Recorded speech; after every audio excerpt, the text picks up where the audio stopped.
Good morning, everyone, and welcome to the remote meeting of Mountsett Crematorium Joint Committee, being held on Wednesday, the 6th of October 2020 at 9:30 a.m.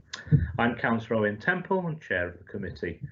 Please note this meeting is being streamed live to Durham County Council's website and will be available to be viewed for a minimum of 6 months. I'd like to give a warm welcome to members, officers, and any members of the public or media who are watching this live feed for the meeting. We ourselves have already covered the housekeeping issues for everyone in the meeting to follow. Should I lose my connection this morning, the Vice Chair of the committee, Councillor Dave Bradford from Gateshead Council, will take over in my absence until connection is restored. So we move on to the agenda. Can I ask if we have any apologies for absence? Thanks, Chair. It's Michael Turnbull from Democratic Services. Chair, we've got apologies from Durham County Councillor Alison Beattie this morning and Gateshead Councillors Burnett, Dodds and Lee. Thank you very much, Michael. And do we have any substitutes? Chair, there's no substitute members this morning. Thank you. So we move to the minutes of the meeting held on the 17th of June 2020. Can I first check, does anyone have anything they wish to arise from or correct in the minutes? In the absence of any such, can I have a mover and a seconder for the minutes, please? Yeah, Councillor Dave Bradford from Gateshead move and with true record. Thank you. Councillor Alan Bainbridge from Durham, I'll second the record. Thank you, Alan. We'll move on to declarations of interest. No declarations of interest. In that case, we'll move on to the first item on the agenda. Can I invite Paul Darby to present the report of the external annual audit? Thank you. Yeah, thank you, Chair. I'm Paul Darby. I'm the Head of Finance for Durham County Council and the Treasurer to the Mountsett Crematorium Joint Committee. Chair, members, this is a very brief report that sort of belies a lot of work that goes into the annual accounts and the annual audit of the annual return that the committee are required to submit for external audit. Chair, I'm pleased to announce to the committee that the audit has been concluded, that the auditor has issued an unqualified opinion on the return, and there are no issues of concern regarding the system of internal control or the accounting statements, and there's no exceptions to the return, Chair. So the recommendations are for the members to note that the audit has been completed and we've got a clean bill of health from the auditors in terms of that annual return, Chair. Does anyone have any questions for Paul? In that case, can I ask you all to approve the annual return? Thank you. We move on then to the performance and operational report, and I invite Graham Harrison to present the report, please. Thank you, Chair. Graham Harrison, Bereavement Services Manager and Registrar. This report's to give members an update on the performance and operational matters of Mountsett Crematorium. The table on item 5 is with regards to the numbers from the 1st of January 2020 to the 31st of August 2020. In summary, there were 1,150 cremations undertaken during this period, compared to 911 in the period last year. There were 239 more cremations undertaken compared to the same period last year. This was significant experience in April, May and June due to COVID-19, and the profile can be seen below. The next item is with regards to sale of memorials from January to August 2020. There was 45, 14,004 compared to 38, 11,265 in the same period last year. That's an increase of 7 memorials and £2,739 income. Next item is with regards to staffing. Members agreed at January 2020 meeting to provide a full-time technical assistant post. Recruitment for this was delayed due to COVID-19. That recommenced in July. There were 4 applicants and the interviews were on the 23rd of January, and the admin apprenticeship was successful in commencing a new role on the 3rd of August 2020. As members may be aware, the COVID-19 placed the crematorium under immense pressure. Unfortunately, one of our permanent members of staff had to go into self-isolation as he was classed as vulnerable, which in turn placed remaining staff in a difficult situation.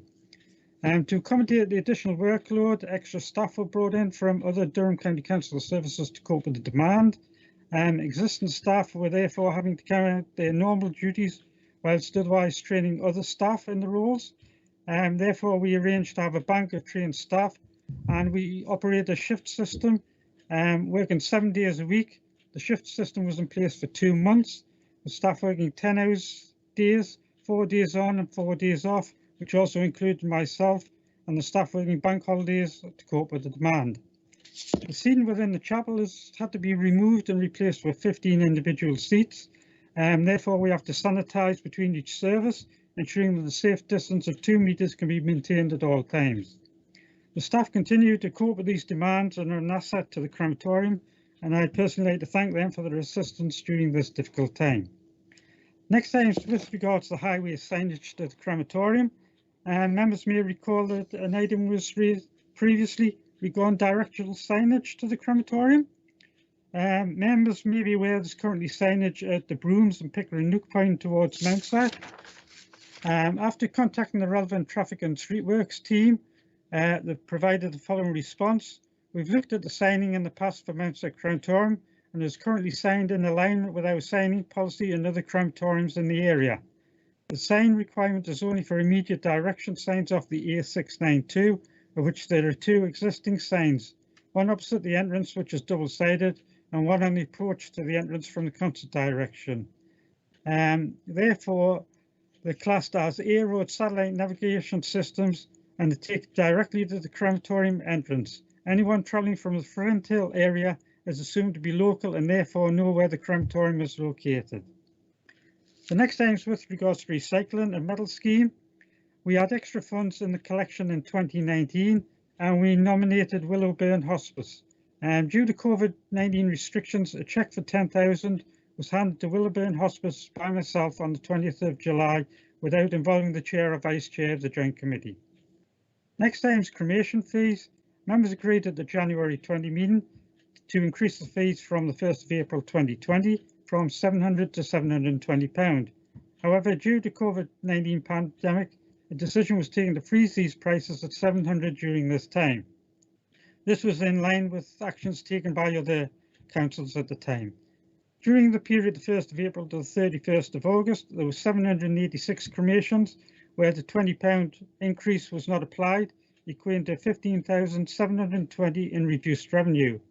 Discussions with neighbouring authorities have found they had either frozen the prices or offered a discount initially, and they've now reverted back to the planned 2021 cremation fees. Therefore, the members have 2 items for consideration. Option 1, continue to freeze the cremation prices at £700, or option 2, implement the previously agreed budget cremation price of £720 from the 1st of November 2020. And the recommended options is to go with option 2 and charge the budget £720 from the 1st of November 2020. The next item is with regards to webcasts. Agreed at the January 2020 meeting to increase the fees from the 1st of April from £36 to £48. The same again due to COVID. This office was done free of charge, obviously because of reduced numbers of only 15 mourners. Each webcast currently costs £30 and they're currently made available for every member of the family. During the period 1st of April to the 31st of August, there were 132 webcasts. This was a cost of £3,960 and a lost revenue of £6,336, assuming all 132 webcasts were £48. Same again, discussions with neighbouring authorities. Webcasts were offered free of charge. However, they're now starting to charge again. Members have 2 options again. Option 1, to continue to provide them free of charge, or option 2, recommence with a webcast fee of £48 from the 1st of November 2020. And the recommendation is to go with option 2 and recommence the budget from £48 from the 1st of November 2020. Next item is with regards to Service Asset Management Plan. Members agreed on the 24th of September 2019 for the last Asset Management Plan. This has now been reviewed and can be found at Appendix 2. The service asset management plan split into 4 priorities. Priority 1, essential works for 2021-22, has been estimated at the sum of £29,000. Priority 2 for 22-23 at £50,000. Priority 3 for the sum of £29,000, and longer term works at the sum of £627,000. So therefore, Chair, the recommendations are to note the performance of the crematorium, note the updated position with regards to technical assistant post, note the updated position with regards to recycling the metal scheme, note the options available for the cremation fees and approve option 2, note the options available for the provision of webcasts and approve option 2, and note and agree the context of the service asset management plan. Thank you, Chair. Thank you very much for that, Graham. Before we move on to the decisions asked of us, I have a couple of people who have indicated that they'd like to speak. The first one I have is Councillor Stuart Green. Can I ask you, Stuart, to speak to us? Hi, Owen. It's Linda Green from Gateshead. Right, thank you, yeah. It's just to do with the signage, Owen. I've got a concern that they're saying anyone travelling from Flint Hill area, they're assumed that they're local. You can't assume anything.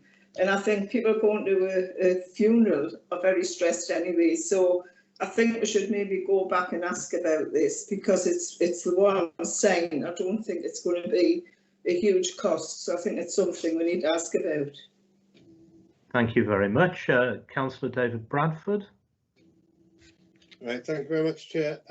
Really, it's about just comments about the prices of things. I think it's reasonable to the increase to 720, but I'm concerned about the webcast because we're still restricted to 15 or so people at funerals, and it's wonder whether that could be held off for a bit longer until we can allow more people into the crematorium.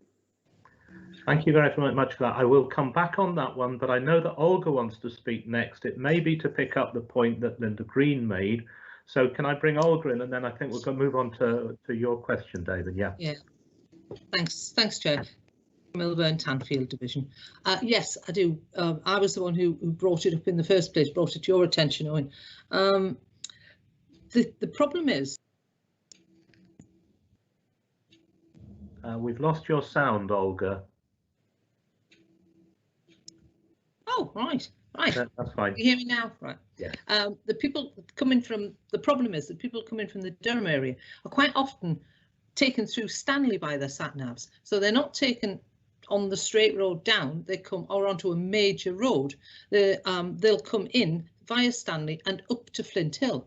Now, at the crossroads of Flint Hill, there's absolutely no indication of where the crematorium is, despite the fact it's only a couple of 100 yards down the bank. But you can't see it.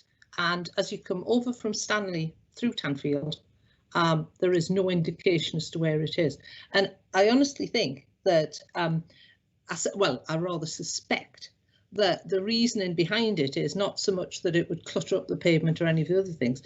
I think that it's just quite simply they're a bit hidebound by, oh no, we only put them on main roads. And I don't think they've been out to actually have a look. It was raised by a lady who lives on the top of the bank, who was constantly asked when she's in her garden, could you tell me where the crematorium is, please? Sometimes by people who are quite frantic because they think they're going to be late. Okay. Thank you, Olga. I completely share, and I think what Linda said was true as well. When I was taught when I was a trainee that assume makes an ass yes. of you and me. And I think in this case, we perhaps have rules that are an ass. Yeah. Can I ask Graham to go back to the Highways Department and ask them, as Olga has said, to reconsider it, and whether, I think the word she used was hidebound. I'm not sure that will go down too well, but if you could just raise it with them again. And I think as a committee, it would be fair to say that failing all else, although we think that it's a service, but failing all else, the crematorium itself should pay for such a sign. So could I just ask the views of the committee on that? Is possible that actually Councillor Charlton is joining in on this same issue? So can I bring her in, and then perhaps we can try to resolve that? So Joyce. Yes, it is on the same issue, Owen. I completely agree with Olga. I've had numerous people have said to me, you know, about signs in that area. We did get a Flint Hill sign put up there because there's nothing to indicate that you're actually in Flint Hill coming through that route. But really, if Graham needs help, Olga and I are both councillors for that area. So maybe we can intervene or help out to get some clarification. Right. Well, I think that really that's very helpful, Joyce. We've got 2 councillors for the area, happy to join with you in any negotiation, Graham. I think the whole committee is behind the fact that we want this achieved. So can we leave it with the 3 of you to resolve it, and we'll look forward to something for the next meeting. So thank you all for your contributions on that. Now, David's raised a question that I thought might come up, and I would like a wider discussion on amongst the committee, and that is the question of whether now is the time to put up the price of the webcasts. I think we need to understand from the point of view of Graham and colleagues at the County Council that there is a loss of revenue there that we are undergoing that other areas aren't, and that we risk being out of line with our colleagues at Durham, who I believe have already voted to do this, and possibly in other Gateshead crematoria. But we are a separate committee, and we run this crematorium. So I would like councillors, in the light of both those things, to perhaps say some more. Can I ask if Paul wants to come back in as our financial advisor before we do that? Thank you, Chair. There's not much more to add to what Graham has already articulated in his report. I think he's sort of clearly outlined the sort of the revenue that was foregone by taking the right decision to suspend the increase in the current year. I think the issue is, as you outlined there, Chair, around inconsistency, and this might be something for particularly the Durham members to reflect on, in that within County Durham, the County Council has a substantial stake in 2 crematorium. They're both joint committees. Durham Crematorium met last week to consider a similar proposal, and the charges are harmonised with that facility, and they agreed to increase the charges, to reinstate the charges that were agreed back in January from the 1st of November, on the back of the fact that all other facilities in our region and in our area had reinstated those increases already. So there would be an issue of inconsistency within County Durham in terms of the fees and charges, but as you outlined, Chair, that is entirely for the committee to decide. And I guess for Gateshead members, in considering their views, they would potentially, Saltwell Crematorium, for instance, has reinstated their sort of increases in charges already as well. So you would be potentially agreeing something that would be inconsistent with a facility that's already sort of on your own patch as well. So entirely sort of up to members. Clearly, the forecast of outturn report that we come on to later on has assumed that those increases are then applied from the 1st of November. So the figures I'll talk you through later on the agenda might turn out to be slightly lower in terms of the outturn. I'd have to revise those for the next committee if indeed the members didn't agree to the proposals that are put forward by Graham. Thank you, Chair. Thank you, Paul. And David, it was yourself who raised it in the first place. Is it something that you would like us to pursue in the light of what's been said, or is it something where perhaps you feel otherwise? So if I could just ask your view, and then the rest of the committee. Well, I'd like to hear what other people have to say, obviously, Chair. But I feel it is quite sad at the time when people are being restricted to going to these places, that we're now taking advantage of that by charging the full rate. So I can understand other committees doing the same thing. I suspect that I would say that they are wrong to do so, but obviously I'll see what other people have got to say. Thank you very much. Can I ask for the views of other members of the committee?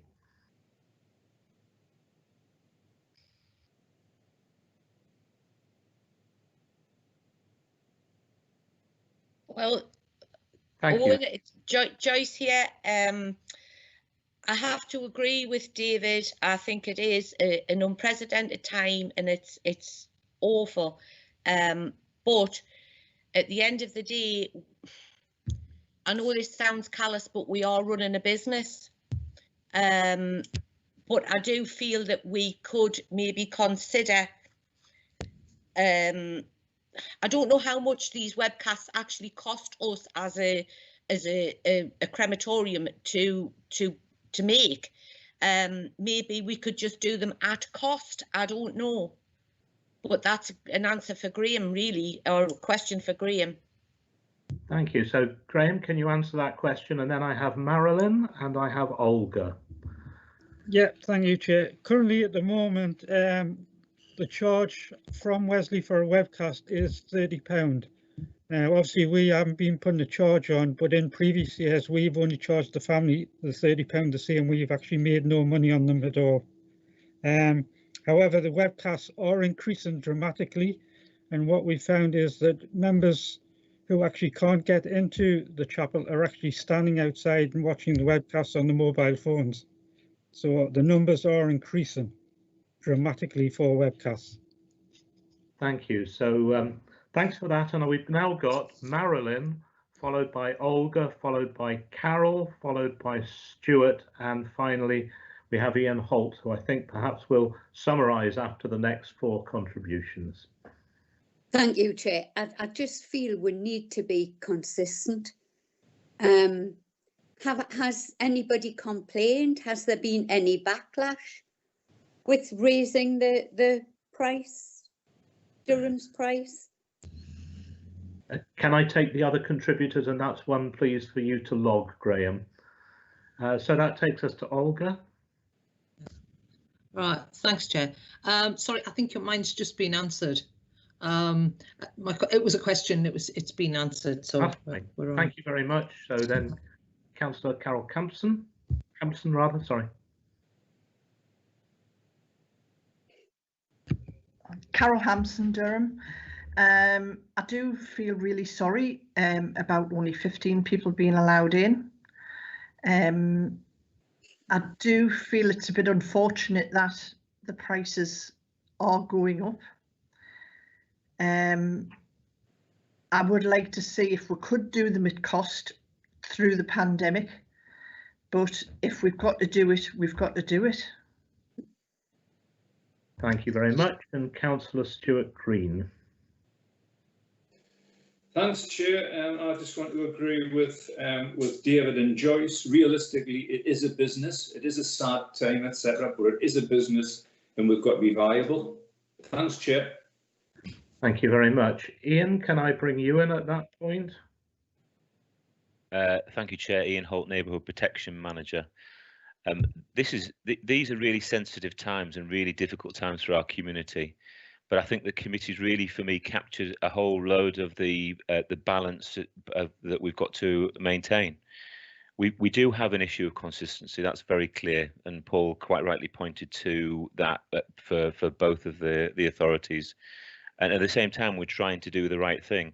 I do have a question, however, as to whether or not, and Graham has just articulated it, whether or not we're actually creating a little bit of a challenge for us anyway, because if people are watching it from outside of the chapel, that in itself, of course, is not probably helping us in terms of controlling the virus.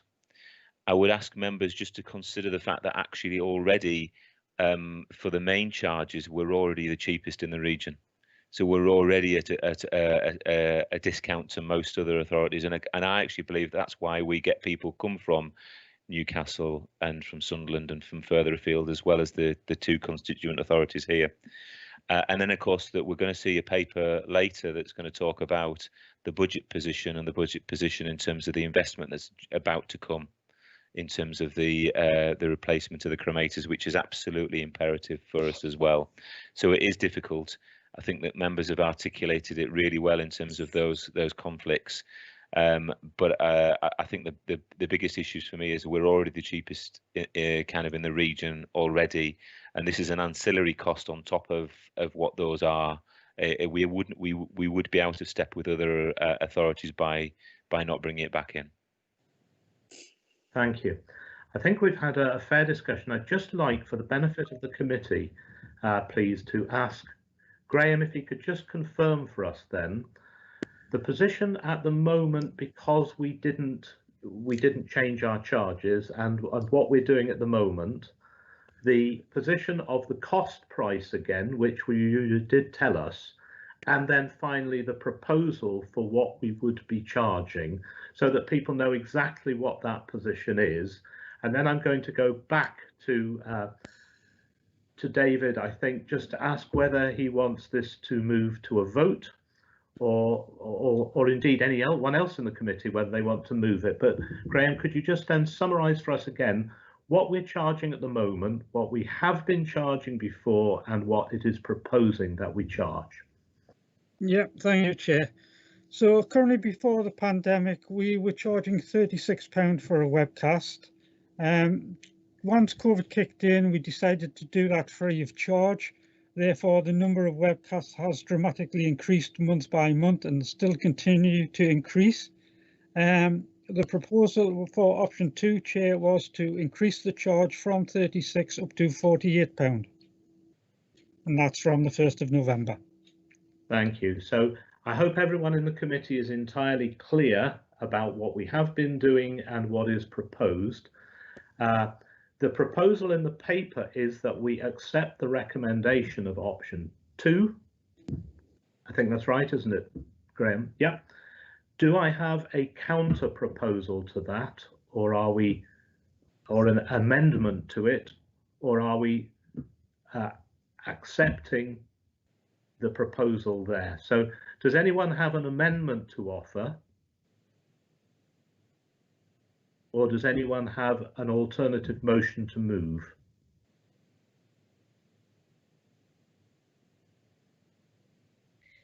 In the absence of that, I think the question is, do we need to move to a vote, or can I simply ask if anyone would like us to move to a vote, can they please put RTS in the chat function so that I know that there's a call for a vote? Otherwise, I will take it that the committee accepts the proposal.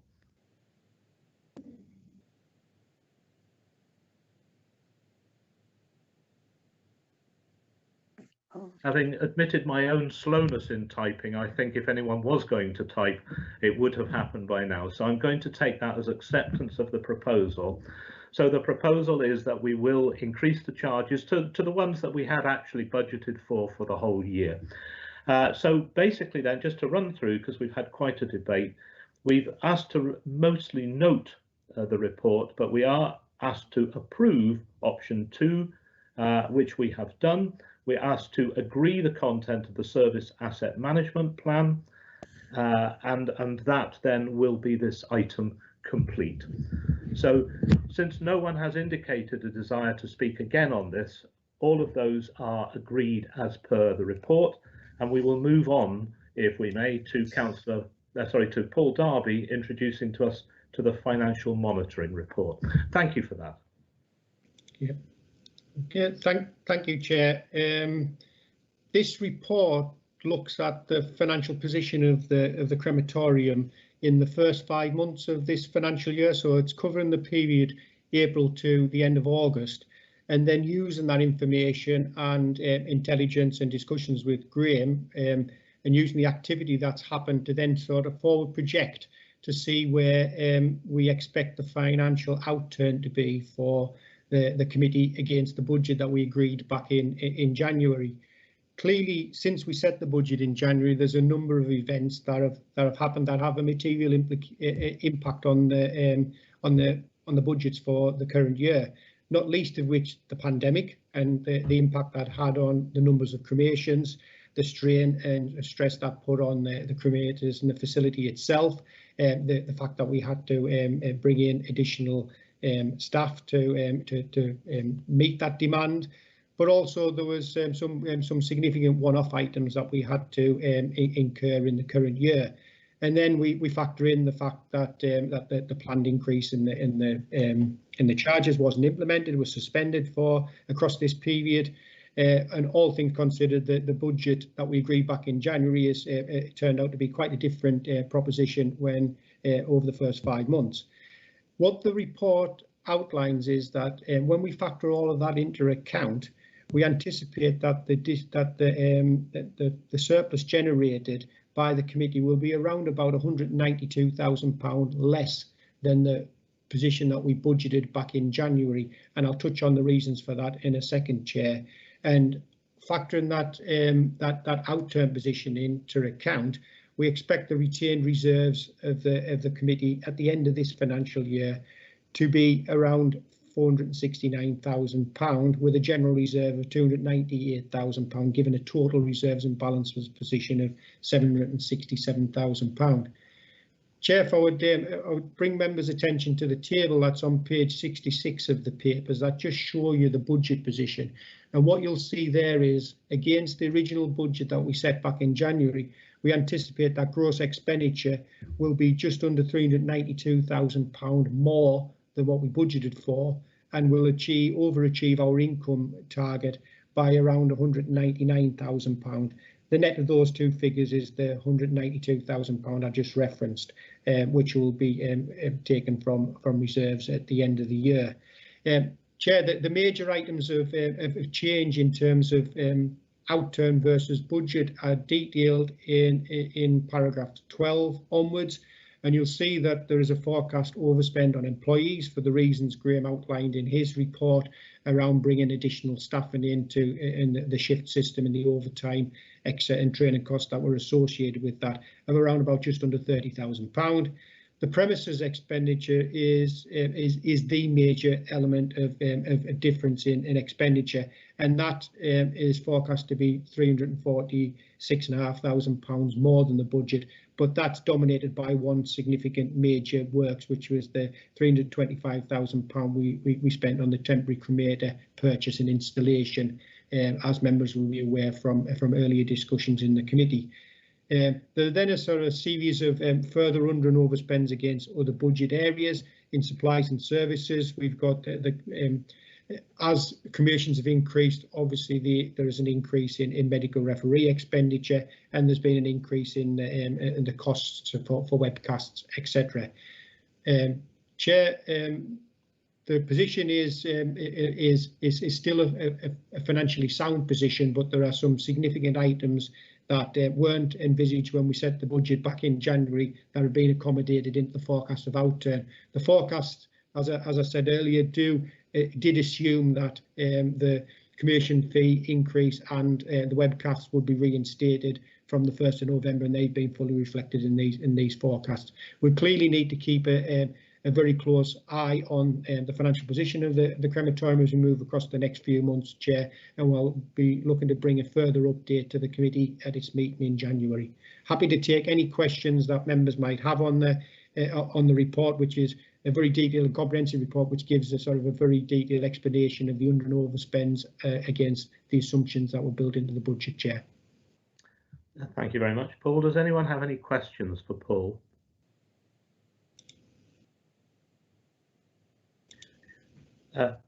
I just have one, Paul, if I may, and I think I kind of suggested this before. We're talking I think it's in this report, isn't it, about a 10-year annuity loan from? Chair, I think that one's in the later report on the budget strategy. Right, yeah. I will leave it till then, and thank you. With that, can we note the report? Yep. And move on to the risk register update, which I think Paul is doing as well. It is me again, Chair. Thank you. Members will be aware that we've got a strategic risk register and an operational risk register in place for the crematorium. That is continually updated and reviewed by Graham and his team, and it's subject to a 6-monthly review by or in support of our colleagues in internal audit and risk. We report that 6-monthly review through to this committee in October, and then in March, April time again. And this is the outcome of that 6-monthly review. It's to give the members assurance that those risks are being managed, are being looked at, and any mitigating actions are being implemented.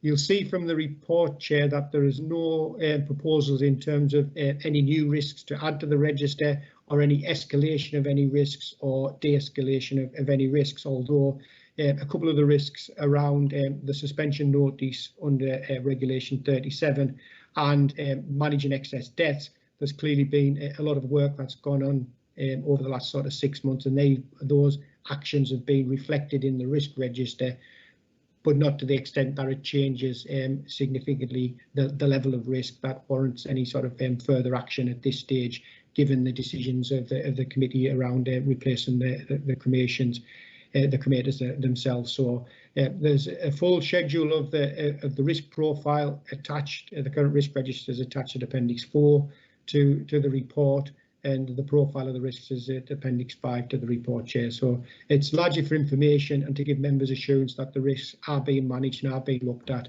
and there's an up-to-date position appended to the report, Chair. Does anyone have any questions on this report, or are you content for us simply to note it? Noted. Thank you. In which case, can we move on, please, to the Internal Audit Charter, which Stephen Carter, I believe, is to present. Yes, that's right. Thank you, Chair. My name's Stephen Carter. I'm the Interim Chief Internal Auditor and Corporate Fraud Manager for Durham County Council, and we carry out the annual plan of internal audit work for the Joint Committee. So the purpose of this report is to seek agreement to the revised Internal Audit Charter. We'd like that to take immediate effect and to be applied to reviews to be undertaken as part of our plan for 2020-21. So the Charter defines the service's purpose, authority and responsibility. This means it basically sets out how internal audit operates, what managers and members of the committee can expect from us, and what we require from officers in turn in order to be effective. So the Charter, reflecting the changes made to public sector internal audit standards in 2017, was previously considered by the Joint Committee at its meeting of the 24th of September last year. So the Charter is subject to annual review by myself. On this occasion, however, with no revisions made to the public sector internal audit standards, and only needing to reflect name changes further to the appointment of the Interim Chief Internal Auditor and the Corporate Director of Neighbourhoods and Climate Change at Durham County Council, it is considered no further amendments to the Charter are required. It is therefore recommended that in considering the context of the report, the Joint Committee approve the Charter as attached at Appendix 2. I'll happily take any questions that members might have, Chair. Do members have any questions? And please indicate if you are not happy for us to approve it. Since you're mainly approving name changes, I don't see much chance of that. So I accept that as your approval. Thank you. And we move on to Paul again, who's going to introduce the annual review of the system of internal audit. Yes, thank you, Chair. This is, again, it's a report largely for information for the members to give them assurance that in fulfilling the requirements of the Internal Audit Charter that we've just considered at the previous item, that you can rely on that they can rely on the opinion and the work and the competence of the Internal Audit Service at Durham County Council. There is a requirement for audit services to self-assess themselves on an annual basis against the public sector internal audit standards, and to identify areas for improvement and ensure that they conform with all of the relevant professional codes of practice, and therefore that the opinions that they give can be relied on by those that are receiving it. That review of the conformance with those standards is undertaken by Durham County Council's Audit Committee, and there's a link in the report to that report and that consideration through the Audit Committee. And this report is just to summarise for members of this committee that The review has been undertaken by the Audit Committee of the services that you receive under a service level agreement, and that it's been considered at their meeting in June, and that the areas of conformance with it and any areas for improvement are being addressed through the Durham County Council's Audit Committee Chair. It saves this committee a job, saves this committee a task, and the recommendation is that you note the report and you place reliance on the work that the Audit Committee has done in terms of reviewing the effectiveness of internal audit with Stephen and the team. Thank you very much, Paul, and we are asked just to note the information. Does anyone have any questions before we do that? So we will just note that and move on to Paul again on the budget strategy report. Yes, thank you, Chair. If I may, I would sort of like to spend a little bit of time just walking members through the report, which has been written as a discussion paper to help frame the work that me and my team will do with Graham and his team leading up to the budget set in January. So clearly, to inform the budget and the medium-term financial plan for this committee, there are a number of key underlying assumptions and costs and pressures and issues that need to be factored into those sort of budget setting considerations. I've just outlined those in the report, so I'll just sort of step you through the report if that was okay, Chair. Just for information, I set out at paragraph 12 there, and it's worth reflecting on the significant capital investment that this committee has made in the facility since 2009, when local government review happened in County Durham. And you'll see that we've spent around about sort of just under £2 million worth of expenditure on improving and extending and enhancing the facilities at the crematorium. You'll note there at paragraph 13 just the summary high-level figures that Graham referenced in his report earlier around the service asset management plan. And what we've outlined there is actually what is the service asset management plan driving investment in the facility, and we just outline, well, what is being incurred in the current year, but then what is the service asset management plan telling us we need to factor into the budgets over the next few years in terms of maintaining the asset. I just then summarise again at paragraph 14 the figures I referenced earlier in my financial monitoring report, and just give you an indication of what the reserves and balances are expected to be for the crematorium at the end of March this year. And you'll see there we were forecasting a total reserves and balances figure of £767,000. Clearly, one of the major issues we need to factor into the budgets for next year and the medium-term financial plan is the financial implications of the replacement of the cremators, and that's an item we'll be discussing later on in the agenda.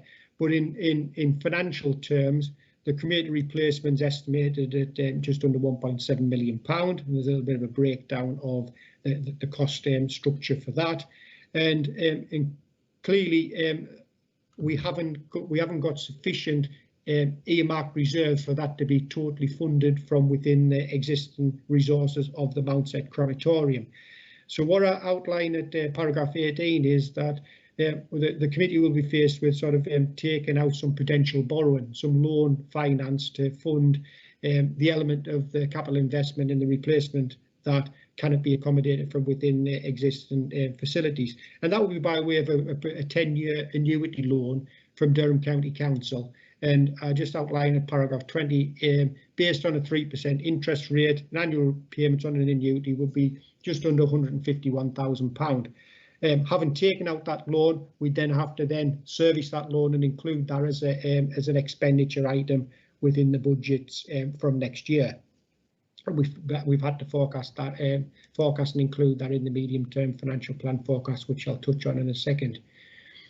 Another material item around setting the budget are the assumptions on fees and charges. And the assumptions on fees and charges include not only the level of the charge and what inflationary or other increase we apply to that charge, but also the assumptions in terms of the numbers of cremations that we expect to see through the facility over the next coming years. Just to remind members of the issue that Ian was referencing earlier in the discussion, the the charges at the Mountsett Crematorium are competitive, if that's the right word, or are they the lowest of all facilities in and around and across the region. And I just set out there the information that members will have received back in January when we considered the fees and charges for the current year. You'll see that the regional average is £823, the charge at the moment £720, and you'll see there's quite we're at the lower end indeed with the lowest of all of those facilities. In terms of the numbers, this year's is unique for many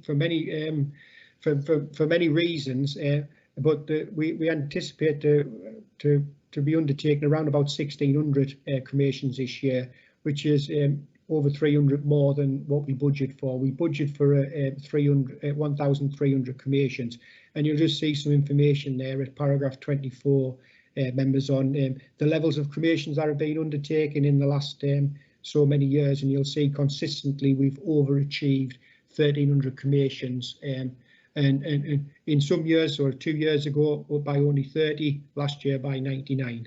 There's a table of paragraph 25 that just articulates what the additional income that could be built into the budgets based on different permutations of whether we increase the numbers of cremations in terms of the base assumptions from £1,300 to 1,350 to 1,400, etc., and different levels of increases in the fee charges. So you can see that if there is a £20 increase in the fee applied in 21-22, and we we left the assumptions in terms of numbers of cremations at 1,300, we will be able to build an extra £26,000 worth of income into the budgets next year.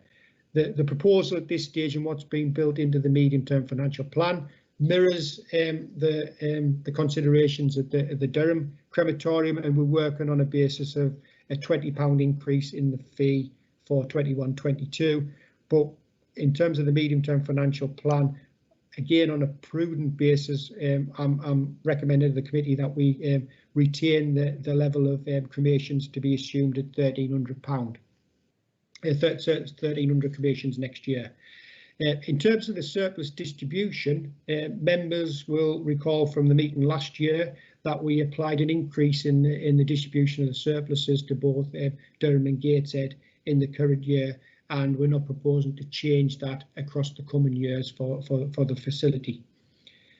In terms of the medium-term financial plan then so factoring all that into account and taking into account sort of normal inflationary charges, accommodating the loan repayment, I've just set out on page 120 of the papers there a very high level medium-term financial plan forecast, moving from our current budget position, our current forecast of outturn, to then show what gross expenditure and gross income might look like over the next 3 years, 21-22, 22-23, 23-24, assuming the distribution of surpluses remains the same across that period.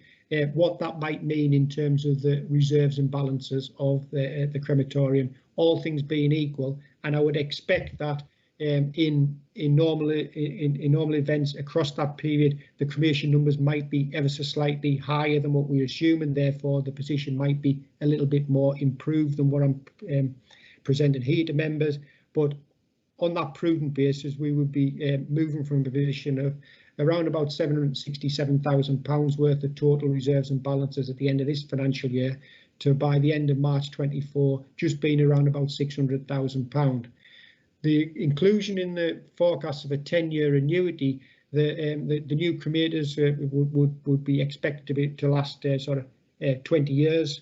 That's their sort of estimated asset life. So the repayment of the loan, there would be then sort of a budget capacity in years 11 to 20 to significantly build back up those reserves in advance of, in 20 years time, needing to reconsider replacing those as they become life expired. So Chair, that's sort of, I know I've been through that in quite a lot of detail, but I'm really interested in feedback and comments from the members in terms of some of those budget assumptions. Hopefully it gives the members a good feel for how the medium-term financial plan is shaping up at this stage, how we can accommodate and give members assurance that we can accommodate the potential borrowing that will be required in terms of the cremation replacement, but also sort of interested in the assumptions on increases that are being factored into the MTFP. Thank you, Chair. Happy to take any questions or queries from members.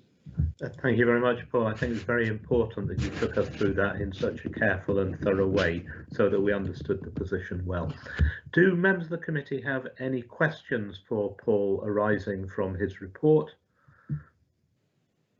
Perhaps while you're thinking of them, I'll put to Paul a question that I obviously preempted two bits earlier. It was really about the loan, and I understand that you've used an assumption of 3%.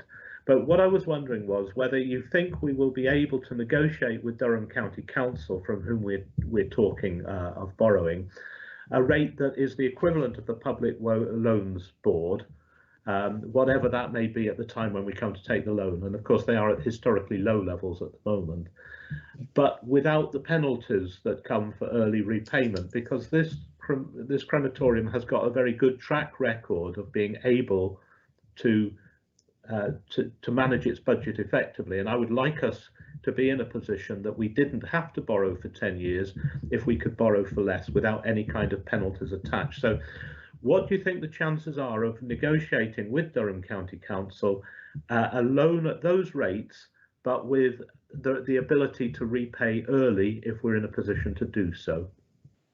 Thank you, Chair. I think the assumption would be that the rate that would be applied to the potential borrowing would be based on PWLB 10-year annuity rates. So we've just used 3% for medium-term financial plan forecast. If that was 2.8% or 3.1%, it'll be fixed at the point that we take out the we enter into the agreement with Durham County Council. With regards to sort of premature repayment discounts or premiums, it'll most likely be a premium if it was to be repaid earlier.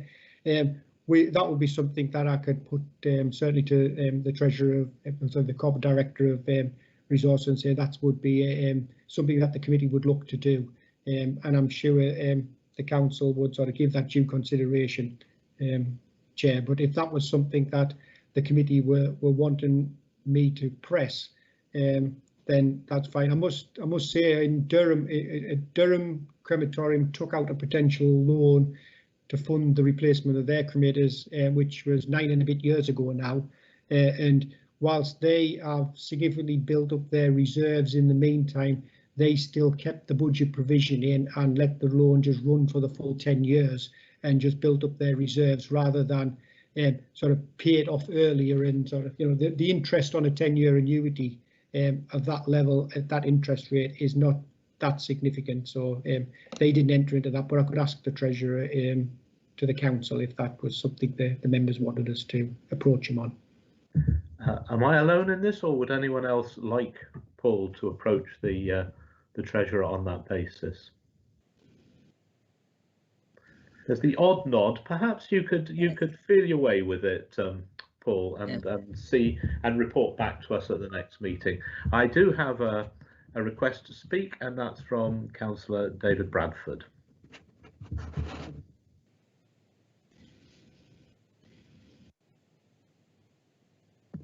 Sorry, my iPad has decided to slow down after its current holder.